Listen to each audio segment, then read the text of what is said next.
어느 날 나는 숲에서 길을 잃어버렸다. 밤이 되어 배도 고파졌다. 그런 가운데 한 가게를 찾아냈다. 여기는 어떤 레스토랑? 이상한 이름의 가게다. 나는 인기 메뉴인 나폴리탄을 주문한다. 몇 분 후 나폴리탄이 온다. 나는 먹는다. 어쩐지 이상하다. 짜다. 이상하게 짜다. 머리가 아프다. 나는 불평을 늘어놓았다. 점장은 죄송합니다. 다시 만들겠습니다. 돈은 안 내셔도 됩니다. 몇 분 후 나폴리탄이 온다. 나는 먹는다. 이번에는 멀쩡해 보인다. 나는 가게를 나온다. 잠시 후 나는 눈치채고 말았다. 여기는 어떤 레스토랑? 인기 메뉴는 나폴리탄. 안녕하세요. 크리스비입니다. 지금은 새벽 3시. 창밖에는 비가 추적추적 내리고 있습니다. 저는 일본의 공포 만화가 이토 준지의 작품 같은 괴담을 좋아하는데요. 오늘부터는 이토 준지의 괴담을 비롯해서 제 흥미를 끄는 괴담들을 소개하겠습니다. 첫 번째 시간으로 나폴리탄 괴담입니다.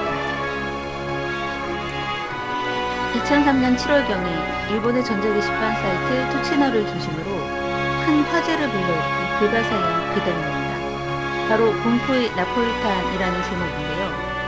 일본에서는 상당히 일반적인 메뉴인 일본식 스파게티 나폴리탄을 이용한 괴담인데 한국에서는 나폴리탄에 대한 인지도가 낮아서 정체불명의 음식으로 생각하는 사람들이 있죠. 재료는 고무 소재의 화학 물질이라는 등 문자 그대로 나폴리인이라는 등 나폴리탄은 일본에서는 소울 음식입니다. 그런데 위에 읽어드린 이야기의 핵심은 나폴리탄이 유명하다길래 스파게티 얘기하는 줄 알고 먹었는데 알고 보니 라는 겁니다. 이 나폴리탄 이야기는 본인은 가장 중요한 결말을 숨기고 독자로 하여금 상상하게 하는 데서 나옵니다. 독자의 상상에 맡기기 때문에 더욱 공포감이 배가 되는 것입니다. 당연히 독자가 어떤 상상을 하느냐에 따라서 큰 요인이 되고 그 사람에 따라서 직접 이야기하는 것보다 훨씬 더 큰 효과를 발휘하기도 합니다. 그런데 뭐야 그 다음은 식의 미지근한 반응으로 그칠 수도 있습니다. 이하 이러한 괴담을 통틀어서 나폴리탄 계열 괴담 또는 매뉴얼 괴담이라 이름을 붙였습니다. 나폴리탄 괴담의 특성을 극대화시킨 경우 괴담이 기승전결 방식의 줄거리를 아예 제거해버리기도 합니다. 예를 들어 소녀의 일기장처럼 극히 추상적인 심상만을 나열해서 공포심을 자극하는 경우도 있습니다. 소녀의 일기장. 어느 오후 작은 새가 지저귀는 숲속을 한 명의 소녀가 달리고 있었다. 엄마, 어디 있는 거야? 외치는 소녀. 하지만 대답은 없다. 그러던 중 소녀는 어떤 집 앞에 겨우 도착했다. 여기지, 여기 있는 거지. 그렇게 말하며 소녀는 문을 열었다. 하지만 거기에 있던 것은 단지 하나의 일기장. 아무것도 없는 집안에 우두커니 놓여져 있다. 소녀는 살그머니 손에 들어 읽기 시작했다. 5월 16일, 내일은 즐거운 크리스마스. 선물이 가득, 매우 즐거워. 5월 17일, 산타씨가 오지 않는다. 산타씨가 오지 않는다. 산타씨가 오지 않는다. 5월 18일, 어제는 매우 즐거웠다. 산타씨에게 선물을 잔뜩 받았다. 그렇지만 이상한데 그 선물 어디에 둔 거지? 9월 33일, 시계의 바늘이 천천히 나에게 다가와. 12월 65일, 오늘은 밖에 나와 보았다. 그랬더니 사람이 많이 있었다. 아주 많이 있었다. 그리고 모두들 이상한 색이었다. 어째서일까? 소녀는 돌연 일기장을 덮었다. 소녀는 깨달아 버렸던 것이다. 그래, 소녀는 깨달아 버렸던 것이다. 이런 내용은 마치 마더구스 내용처럼 보이기도 합니다. 반대로 나폴리탄류 괴담의 특징인 맥거핀 등을 최소화시킨 채 공포감을 조성하는 변종도 종종 존재합니다. 나폴리탄 이야기처럼 어떠한 특정 존재를 미스테리하게 묘사하지만 그에 대한 별다른 해설이나 설명은 없이 맥거핀으로 두는 종류의 괴담을 나폴리탄 계열 괴담이라고 합니다. 자, 그러면 또 다른 간단한 이야기를 들어볼까요? 첫 번째 이야기. 영화 인시던트가 생각나는 나카무라의 비밀.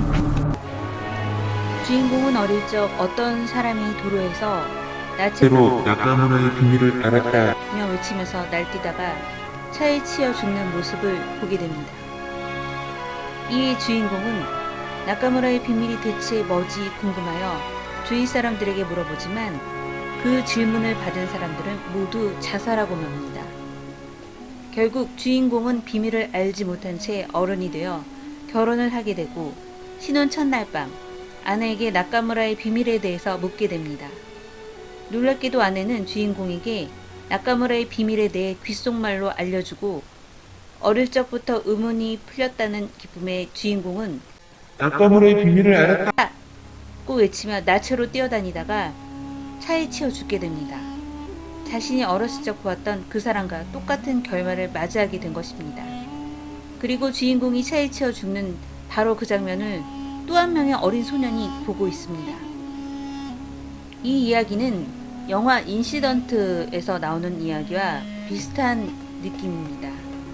인시던트에서는 도둑질을 하며 살아가는 올리버와 카를로스 형제, 몰리나 형사에게 체포되기 직전 강력하게 저항하다 비상계단으로 도망치고 곧 카를로스는 형사의 총에 맞고 죽는데 올리버와 몰리나 형사는 귀신에 홀린 듯 내려가도 올라가도 출구가 없는 건물에 계단에서 20년 동안 갇히고 무한 루프를 겪게 됩니다. 제가 인시던트의 스포일러를 밝힐 수 없어서 자세한 이야기는 못하는데 아마 이 영화를 보신 분은 공감을 하실 겁니다. 두 번째 이야기.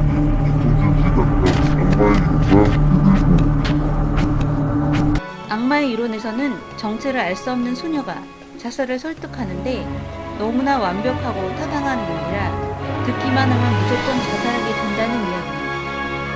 물론 어떻게 논리를 구사했는지는 나오지 않습니다. 대들보 뷰하에서는 신축 공사가 끝나고 가족끼리 모여 파티를 하는 도중 지하에서 누가 부르는 소리에 내려가 보았더니 아버지가 대들보 사이에 끼어 있었습니다. 가족들은 기술자를 불러 구조하고자 했지만 대들보를 제거하면 결국 집이 무너진다고 해서 아버지를 꺼내주지 않고 그대로 집을 지탱한 채 사망하게 만듭니다. 역시 무슨 이유로 대들보 사이에 끼어 있는지에 대해서 알려주지 않습니다. 세 번째 이야기. 빌딩 속의 밀실. 어느 부동산 중개업자가 시내의 한 빌딩을 중개받았습니다. 빌딩의 설계 도면을 받아 방의 구조를 보는데 이상하게 출입구가 없는 방이 하나 있는 것입니다. 의아하게 여긴 업자는 직접 빌딩을 방문하기로 합니다. 그런데 실제로 빌딩 1층의 한가운데에 벽과 기둥이 가로막고 있는 공간이 있는 것을 보고 벽을 허문 뒤 들어가 봤더니 다다미가 깔린 방이 있고 한가운데에는 식탁과 김이 모락모락 나는 밥 한 그릇이 놓여 있었습니다.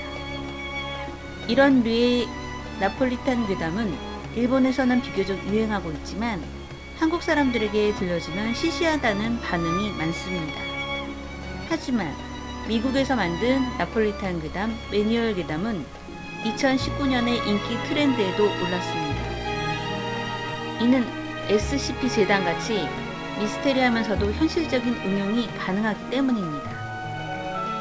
다음 시간에는 매뉴얼 괴담으로 찾아뵙겠습니다. 저는 괴담의 크리스비였습니다.